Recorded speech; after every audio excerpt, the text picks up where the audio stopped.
Neste vídeo sobre a fazenda de Santa Cruz, nós começamos vendo aí uma brincadeira com o Dom João VI andando a cavalo. E por quê? Porque, na verdade, o Dom João VI, quando ele estava longe do protocolo e somente descansando na fazenda de Santa Cruz, segundo o Debré, que conviveu com ele muito de perto, ele era uma pessoa que tinha hábitos razoavelmente simples. Ele realmente era um bom cavaleiro e gostava de andar a cavalo. Só que, obviamente, nesta imagem que eu coloquei aí, ele está com algumas roupas, eu diria, cerimoniosas, o cavalo muito enfeitado. Quando ele estava ali naquela fazenda, ele não precisava muito cerimonial, ele estava longe de tudo. Por que que eles tinham esta fazenda de Santa Cruz? Quando eu digo eles, eu digo a família real, no caso Dom João VI, porque lá em Portugal a família real tinha um palácio em um local mais alto, perto de Lisboa, que seria equivalente a Petrópolis, aqui no Rio de Janeiro, que seria Sintra. E perto de Sintra tinha o Palácio de Queluz, que tinha um clima mais agradável, mais ameno. Eu não sei se Santa Cruz ali tem um clima mais ameno, mais agradável, mas naquela época Dom João VI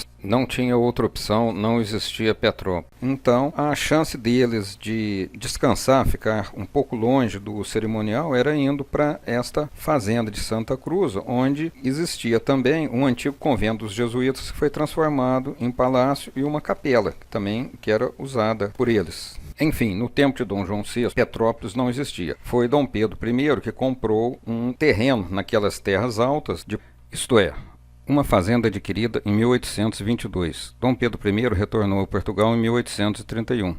E o Palácio de Petrópolis somente foi construído a partir de 1843 por Dom Pedro II.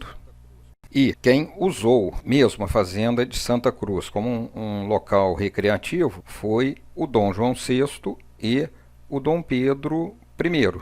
Também, o Dom Pedro I também costumava ir ali, ele gostava. E na primeira parte desse vídeo nós vamos usar um relato de Debré. E vamos ver também algumas imagens de um mapa histórico e também outras imagens de um outro pintor, o Hildebrand, um alemão, e desenhos da Maria Graham, que era uma escritora e também pintora, desenhista inglesa, que esteve por 2 vezes no Brasil, e ela visitou a fazenda de Santa Cruz por volta de 1823 e escreveu vários detalhes de sua ida a esta fazenda, inclusive mostrando outras fazendas que existiam no caminho. Quanto aos relatos da Maria Graham, esses vão ficar mais para o final do vídeo ou talvez até para uma continuação ou parte 2 desse vídeo. Vamos ver. Sem entrar em muitos detalhes, vamos falar rapidamente das origens dessa fazenda. Essa fazenda de Santa Cruz foi parte das imensas terras dos jesuítas, desde a fundação da cidade do Rio de Janeiro. Alguns dizem que, antes da fundação da cidade, estas terras teriam pertencido a um outro senhor. Existia um casal que era dono daquelas terras, haviam ganho mediante concessão por terem ajudado nas guerras contra os franceses, enfim. E segundo essa versão, somente por volta de 1570 que estas terras chegaram às mãos dos jesuítas por doação. Com a saída dos jesuítas do Brasil em 1749, as terras passaram a pertencer à coroa portuguesa, administradas então pelos vice-reis. Com a chegada da corte em 1808, a fazenda foi escolhida por Dom João VI como local de veraneio. Segundo o Jean-Baptiste Debré, um pintor que veio para o Brasil e chegou a conviver um pouco com o Dom João VI, ele fundou a Academia Real de Belas Artes, fez alguns trabalhos para a corte, ele também visitou esta fazenda e palácio de Santa Cruz, que ele descreveu como residência de recreio da corte, situado a 72 quilômetros da capital, e dizia que, este fato é verdade, é uma antiga fazenda dos jesuítas, contendo uma igreja e um convento, construídos em cima de uma colina, que domina imensas planícies entrecortadas de florestas, através das quais passa o caminho para Minas Gerais, ou seja, para ir para Minas Gerais, passava por ali. Santa Cruz, segundo ele, é sem contestação uma das maiores propriedades da província do Rio de Janeiro. Pertencia aos bens da coroa, sob Dom João VI. E a corte aí passava 6 semanas, ou seja, dá 1 mês e meio, anualmente durante o verão. Ele descreve Dom João VI como sempre modesto nos seus hábitos e diz que ele contentava-se, no caso o rei Dom João VI, com uma cela e o resto de sua família via-se obrigada a imitá-lo. Debré diz que, por ocasião do casamento do príncipe real Dom Pedro I, as ideias se tornaram um pouco mais amplas e o rei Dom João VI sentiu necessidade de derrubar as divisões internas do convento para construir aposentos mais dignos de uma residência real. Encarregou então o conde de Rio Seco, superintendente dos bens da coroa, de dirigir as obras. Apenas como um comentário, esse conde, ou visconde do Rio Seco, ele tinha uma casa ali na Praça Tiradentes, exatamente onde é hoje um certo centro de artesanato, um centro cultural. Quem quiser visitar, pode visitar ali. Depois essa casa virou Clube Fluminense, depois chegou a virar algumas repartições governamentais, até que em ruínas foi ocupado por um centro de artesanato e agora um centro cultural, mas ali já morou esse visconde do Rio Seco. Então, continuando, com efeito, ao chegar a princesa Leopoldina, que se casaria com Dom Pedro I, encontrou aposentos bem arranjados, bem arrumados depois da reforma. Desde então, Santa Cruz tornou-se tanto mais agradável para a jovem família real, quanto o lugar apresentava passeios variados para fazerem a cavalo ou de carruagem, prazeres campestres bem diferentes do fastidioso protocolo da cidade, Ou seja, ali eles poderiam se sentir um pouco mais à vontade, Se sentir como pessoas normais em contato com a natureza. Ainda segundo Debré, mais tarde, Dom Pedro I, já imperador e reformador, tomou a si a direção da fazenda de Santa Cruz e aumentou-lhe a renda com novas aquisições de terra, estabeleceu um aras, ou seja, um local de criação de cavalos, um prado. Ele descreve o Dom Pedro I como um monarca filântropo, pois o Dom Pedro I procurou, ao mesmo tempo, cercar essa solidão real que existia no local, ou seja, aquele isolamento, com uma população dedicada e reconhecida. Então, o que ele fez? Ele deu alforria a todos os escravos, concedeu liberdade a todos os escravos que estavam ao seu serviço particular. Mas diz também o Debré que ele concedeu a liberdade a esses escravos quando ele ainda era príncipe. E também concedeu uma gleba de terra, ou um pedaço de terra, para eles, ao lado do palácio, para a construção de uma pequena casa. Cada um deles poderiam ter uma pequena casa e terras de cultura bastante consideráveis na planície, lá na fazenda, para atender ao sustento das famílias dos novos colonos. Então, provavelmente, Dom Pedro I deu liberdade a todos esses escravos, transformou-os em cidadãos e permitiu que eles construíssem a casa deles ali e trabalhassem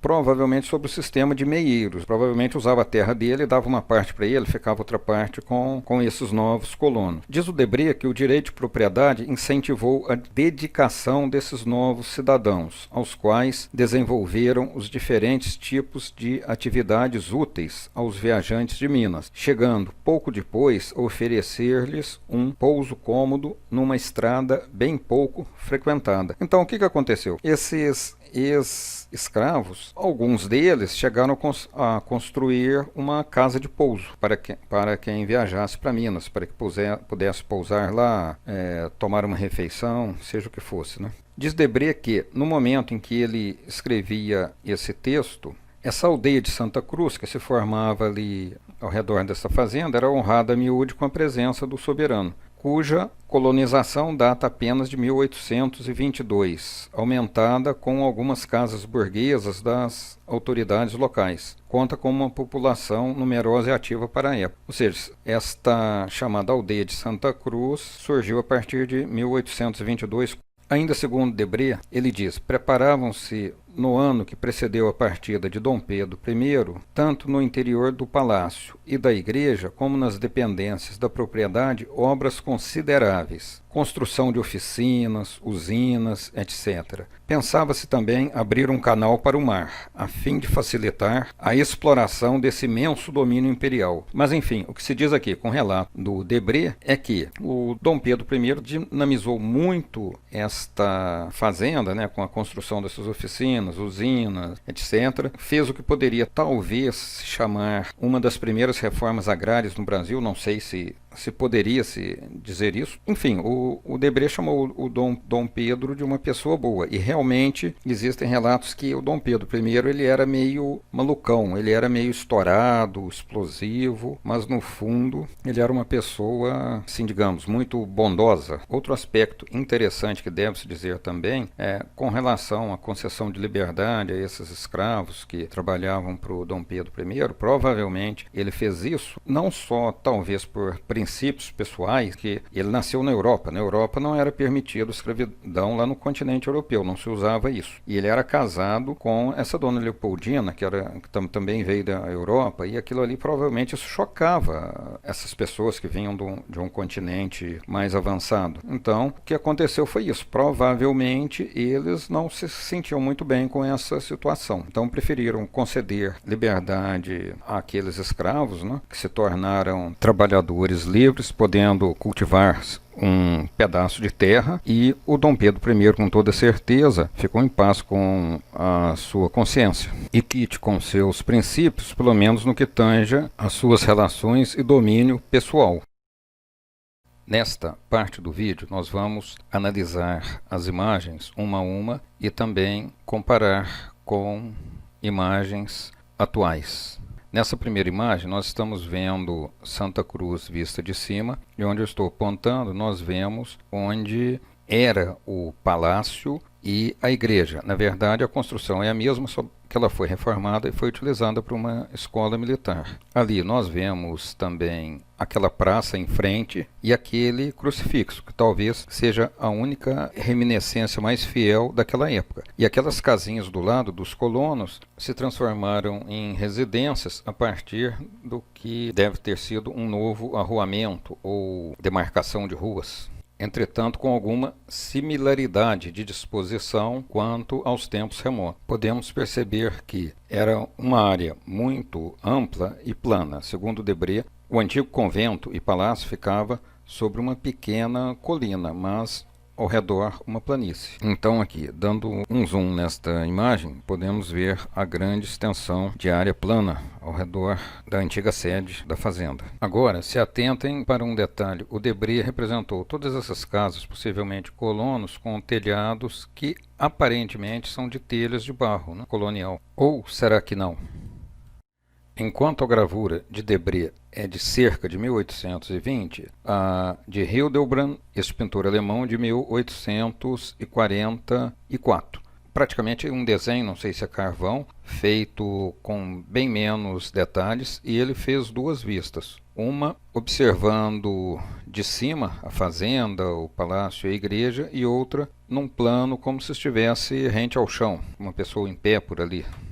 Os detalhes a observar são: vemos que a igreja ainda conta com somente uma torre e que essas casas de colonos que nós vemos à direita do palácio da igreja aparentam ser de pau a pique e telhado de sapé, pelo menos algumas. Esse pintor Hildebrand, ele era um pouco realista no sentido de apresentar realmente o que estava acontecendo ali. E ele gostava muito de colocar nas imagens dele pessoas mais humildes ali pela frente. Era um cara que realmente ele mostrava contrastes sociais nas gravuras, pinturas e desenhos dele. E agora vamos voltar ao dia 23 de agosto de 1823, data em que Maria Graham, sobre a qual eu já falei antes, fez este desenho. E ela também deixou um relato bastante interessante sobre essa fazenda e sobre o caminho de ida e de volta. É interessante observar este crucifixo, que é o marco inicial do local, não é? Tanto no descobrimento do Brasil também, eles fizeram esse crucifixo, que está até hoje, acho que em Santa Cruz Cabrália, na Bahia, e aí em Santa Cruz também, provavelmente, este crucifixo deve ser do tempo da fundação deste convento. Não sei se a madeira foi reposta com o tempo ou não. E agora, a seguir, vejamos uma planta de 1848 da Imperial Fazenda de Santa Cruz, onde são vistos o palácio, a igreja, mapas da fazenda, da região e de uma ponte reguladora histórica do tempo dos jesuítas que ainda existe lá até os dias de hoje. E agora, nesta outra imagem, nós vemos a ponte do tempo dos jesuítas e aquelas construções ali atrás são a sede e as dependências de uma olaria. E agora vamos dar um zoom no mapa e ver a região da olaria. Podemos notar que havia também um curtume no local. Neste outro enquadramento, vemos o Largo do Palácio, palácio com a igreja e o casario de colonos de cada um dos lados. Ampliando mais a imagem, nós vemos a Estrada da Corte, o Largo do Palácio e o Palácio. E vemos que ao lado do palácio existiam plantações de amoreiras, inúmeras hortas, plantação de capim, mais hortas do lado esquerdo e inúmeras instalações. Vemos hospedaria, botica, um pequeno ambulatório com uma sala de cirurgião. Então isso já era uma vila. E aqui agora nós veremos a Baía de Sepetiba, Ponta da Marambaia, Ilha de Itacuruçá, própria Sepetiba. E agora vemos Santa Cruz, a fazenda de Santa Cruz e Itaguaí, ou seja, os locais apontados no mapa. E agora vamos comparar as fotos do palácio em 1848 com imagens atuais. Então aqui vemos o estado atual da construção. Pode-se notar que ele foi totalmente reformado. Do lado esquerdo a cruz e aqui do lado direito esse marco do templo de Dom Pedro I, datado de 1826. E agora mudando o enquadramento, podemos ver que a fachada ainda mantém características antigas, como as esquadrias, portas. Este edifício atualmente abriga instalações do Exército de um batalhão escola de engenharia. Continuando as comparações, podemos ver que a praça ou largo em frente foi preservado, aqui voltando à imagem antiga, e agora fazendo uma comparação com a imagem do Debré. Por volta de 1820 havia somente uma torre na igreja e agora comparando com a situação do prédio atual. Na próxima comparação, o desenho do Hildebrand 1844 e a situação do prédio atual. E nesta próxima imagem, o desenho de Maria Graham 1823, comparação com a edificação como está atualmente. E a seguir, comparações da ponte do tempo dos jesuítas. A gente pode ver que essa ponte, na atualidade, ela está fora do local do rio, ou seja, o leito do rio foi desviado. Observando o mapa de 1848, pode-se ver claramente que a ponte ficava exatamente sobre o leito do rio, como indicado aí. Enfim, mudaram o curso do rio, drenaram as margens, preservaram a ponte e mantiveram um pequeno espelho d'água sob os arcos da ponte, no mesmo nível do rio. O acesso para chegar à fazenda e palácio era feito através de um caminho chamado Estrada Real e depois Estrada Imperial de Santa Cruz, que era parte de um antigo caminho de comunicação com Minas Gerais. O início dessa Estrada Real de Santa Cruz iniciava no local chamado Antigo Largo do Campinho, onde existe o cruzamento da rua Cândido Benício com Estrada Intendente Magalhães. Depois seguia passando pelo Campo dos Afonsos. Ali existia uma antiga fazenda. Passava por Bangu, região de Campo Grande, até chegar a Santa Cruz.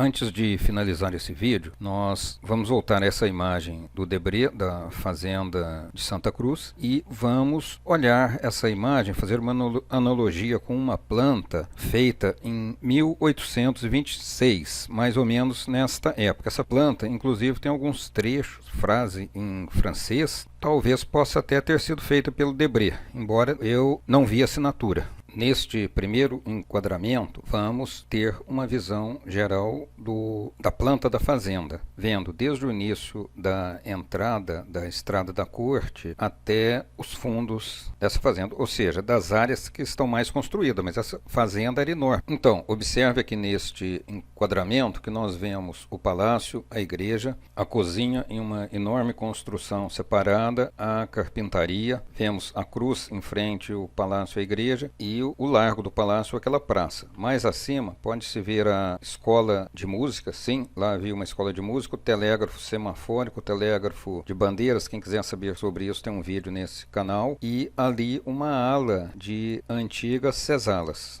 E agora, vamos ampliar um pouquinho mais o zoom para que a gente possa ver do outro lado. Nós vemos que na outra extremidade existem também antigas senzalas.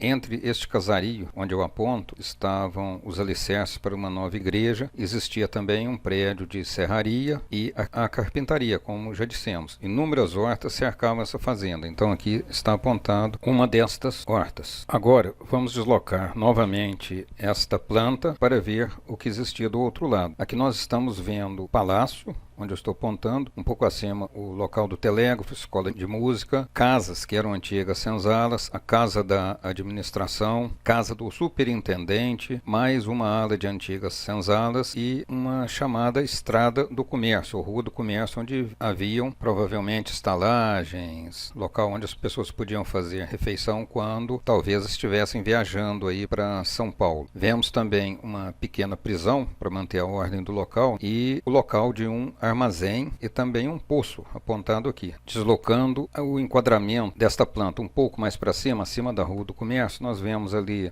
onde estão demarcadas hortas, uma fonte. Observe que essa fonte aqui deve ser um olho d'água que alimentava esses canais que nós vemos aqui. Vemos uma ponte aqui e o caminho para Itaguaí. Esta ponte aqui passava sobre esse canal. Vemos também uma edificação, de um lado era um hospital e do outro lado estrebarias. Aqui não aparece, mas está indicado o local de uma usina de açúcar, ou seja, um engenho de açúcar. E agora, voltando o enquadramento para o que existe em torno do largo do palácio. De um lado temos o palácio, do outro lado a entrada geral da corte. Então pode-se notar que era uma fazenda bonita, as hortas, tinha amoreiras, tudo que você pensasse. Essa entrada aqui dá para perceber que era cercada por uma ala de árvores. E aqui existia um portão de entrada. Eu sugiro para quem puder assistir este vídeo e alguns outros no computador notebook ou então na Smart TV, aquela TV que você pode assistir YouTube. Em uma tela grande fica também muito bacana, mas no celular também, se você coloca a imagem na horizontal, você pode ver mais detalhes. Se você gostou desse vídeo, marque um like, inscreva-se no canal e clique no sininho para que você receba atualizações.